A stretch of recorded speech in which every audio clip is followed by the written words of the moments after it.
എല്ലാ കർഷക സുഹൃത്തുക്കൾക്കും പുതിയ ഒരു വീഡിയോയിലേക്ക് സ്വാഗതം. ഞാൻ പത്മദാസ് കെ പെരാവൂർ. ഇന്ന് ഞാൻ നിങ്ങളുമായി സംസാരിക്കുന്നത് തെങ്ങിൻ്റെ വളപ്രയോഗ രീതിയെക്കുറിച്ചാണ്. ജൂൺ ആദ്യവാരത്തോടുകൂടി കാലവർഷം എത്തുകയാണ്. തെങ്ങിന് നമുക്ക് ആദ്യം ചെയ്യേണ്ടത് തെങ്ങിന് കുമ്മായം അല്ലെങ്കിൽ ഡോളോമൈറ്റ് ഉപയോഗിക്കുക എന്നുള്ളതാണ്. ഡോളോമൈറ്റ് ആണെങ്കിൽ കായ്ക്കുന്ന ഒരു തെങ്ങിന് 2 കിലോയും കുമ്മായമാണെങ്കിൽ നമുക്ക് 1 കിലോയും ഉപയോഗിക്കാം. ഡോളോമൈറ്റോ കുമ്മായമോ ഉപയോഗിക്കുന്നത് മണ്ണിൻ്റെ പുളിരസം മാറ്റുന്നതിന് വേണ്ടിയിട്ടാണ്. അപ്പോൾ മണ്ണിൻ്റെ പുളിരസം മാറ്റി മണ്ണിനെ ആൽക്കലിക് അല്ലെങ്കിൽ ക്ഷാരാവസ്ഥയിലേക്ക് മാറ്റുന്ന രാസപ്രക്രിയ മണ്ണിൽ നടക്കുന്നത് കൊണ്ട് ഡോളോമൈറ്റോ കുമ്മായമോ ഉപയോഗിച്ച് കഴിഞ്ഞാൽ 15 ദിവസത്തേക്ക് മറ്റു വളങ്ങൾ, ജൈവവളങ്ങൾ ഉൾപ്പെടെയുള്ള ഒരു വളവും നാം തെങ്ങിൻ്റെ ചുവട്ടിൽ ഇടേണ്ട കാര്യമില്ല. അതുകൊണ്ട് തന്നെ 15 ദിവസം കഴിഞ്ഞതിന് ശേഷം നമുക്ക് ചേർക്കേണ്ടത് രാസവളമല്ല, ജൈവവളമാണ് ചേർക്കേണ്ടത്.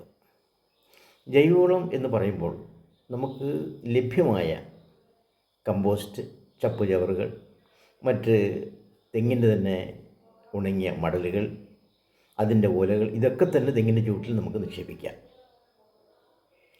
അതോടൊപ്പം വേപ്പിൻ്റെ പിണ്ണാക്ക് 2 കിലോയും നല്ല എല്ലുപൊടി 3 കിലോയും നാം ചേർത്ത് കൊടുക്കണം. കുമ്മായമോ ഡോളോമൈറ്റോ കഴിഞ്ഞ് 15 ദിവസത്തിന് ശേഷം നാം ചേർക്കേണ്ടത് ജൈവവളങ്ങളാണ്. ജൈവവളങ്ങൾക്കൊപ്പം ശ്രദ്ധിക്കുക, 3 കിലോ എല്ലുപൊടിയും 2 കിലോ വേപ്പിൻ പിണ്ണാക്കും നാം ചേർത്ത് കൊടുക്കുക. ഇത് ചേർത്തതിന് ശേഷം ഒരാഴ്ച കഴിഞ്ഞ്, ഒരാഴ്ച എന്ന് പറയുന്നതിനുള്ള കാരണം, ജൈവവളങ്ങൾ മണ്ണിൽ നമ്മൾ ചേർത്ത് കഴിയുമ്പോൾ അവിടെ സൂക്ഷ്മാണു ജീവികളുടെ പ്രവർത്തനം ത്വരിതപ്പെടുത്തുന്നു. ഈ ജൈവവളങ്ങളെ മണ്ണിലേക്ക് അഴുകിപ്പിക്കുന്ന പ്രവർത്തനമാണ് അവിടെ നടക്കുന്നത്. അപ്പോൾ സൂക്ഷ്മാണു ജീവികൾ കോടിക്കണക്കിനായി അവിടെ പെരുകിക്കൊണ്ടിരിക്കുകയാണ്. ഈ സമയത്ത് നാം രാസവളം ചേർക്കുന്നത് നല്ലതല്ല. അതുകൊണ്ട് തന്നെ ജൈവവളങ്ങൾ ഉപയോഗിച്ച് ഒരാഴ്ച കഴിഞ്ഞതിന് ശേഷമാണ് നമുക്ക് രാസവളങ്ങൾ ചേർക്കുന്നതിന് ഉചിതമായ സമയം. ഇനി രാസവളങ്ങൾ എന്താണെന്ന് നോക്കാം. ഒരു തെങ്ങിന്, അതായത് ജലസേചന സൗകര്യമില്ലാത്ത ശരാശരി വിളവ് ലഭിക്കുന്ന ഒരു തെങ്ങിൻ്റെ ശുപാർശയാണ് പറയുന്നത്. ആകെ വേണ്ട വളമെന്ന് പറയുന്നത് രാജഫോസ് 850 ഗ്രാമും, യൂറിയ 750, പൊട്ടാഷ് 1:200. ഇതാണ് നമുക്കൊരു തെങ്ങിന് ആകെ കൊടുക്കേണ്ടത്. എന്നാൽ ശാസ്ത്രീയ ശുപാർശ പ്രകാരം ഈ വളങ്ങളുടെ 1/3 ഭാഗം മാത്രമാണ് ഇപ്പോൾ ആദ്യ ഗഡുവായി കൊടുക്കേണ്ടത്. എന്നാൽ നമുക്കാകെ വേണ്ട രാജഫോസ് എന്ന് പറയുന്നത് 850 ഗ്രാമുമാണ്. ആ 850 ഗ്രാം പൂർണ്ണമായും നമുക്കിപ്പോൾ തന്നെ കൊടുക്കാം.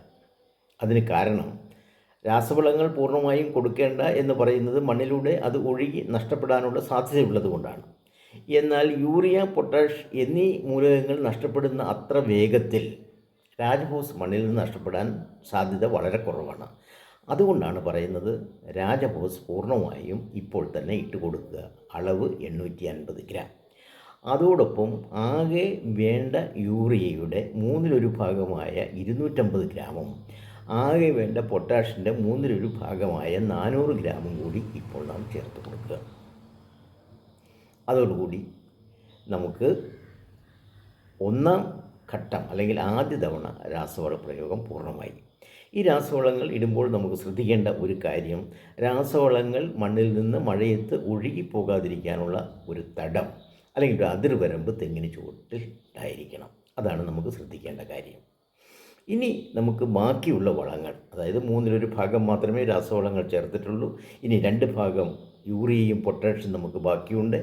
ആ 2 ഭാഗം യൂറിയയും പൊട്ടാഷും നമുക്ക് സെപ്റ്റംബർ മാസം ചേർത്താൽ മതി. ഇതോടൊപ്പം ഈ സെപ്റ്റംബർ മാസത്തിൽ ശ്രദ്ധിക്കുക, നമുക്ക് ബോറോൺ എന്ന് പറയുന്ന മൂലകം ആവശ്യമാണ്, മഗ്നീഷ്യം എന്ന് പറയുന്ന മൂലകം ആവശ്യമാണ്, മറ്റ് സൂക്ഷ്മ മൂലകങ്ങളും കൂടി ആവശ്യമാണ്. അപ്പോൾ ഈ സൂക്ഷ്മ മൂലകങ്ങൾ, അതായത് ബോറോൺ, മഗ്നീഷ്യം, സൂക്ഷ്മ മൂലകങ്ങൾ അടക്കം ബാക്കിയുള്ള രാസവളങ്ങളും കൂടി നമുക്ക് 2ാം തവണയായി തെങ്ങിന് കൊടുക്കുന്നതോടുകൂടി തെങ്ങിൻ്റെ വളപ്രയോഗം പൂർണ്ണമാകുകയാണ്. 2ാം തവണ കൊടുക്കേണ്ട വളപ്രയോഗത്തെക്കുറിച്ച് ഡീറ്റെയിലായി ഒരു വീഡിയോ ആ സമയത്ത് കർഷകർക്ക് വേണ്ടി ഇടുന്നതാണ്. എല്ലാവർക്കും ഗുഡ് ബൈ.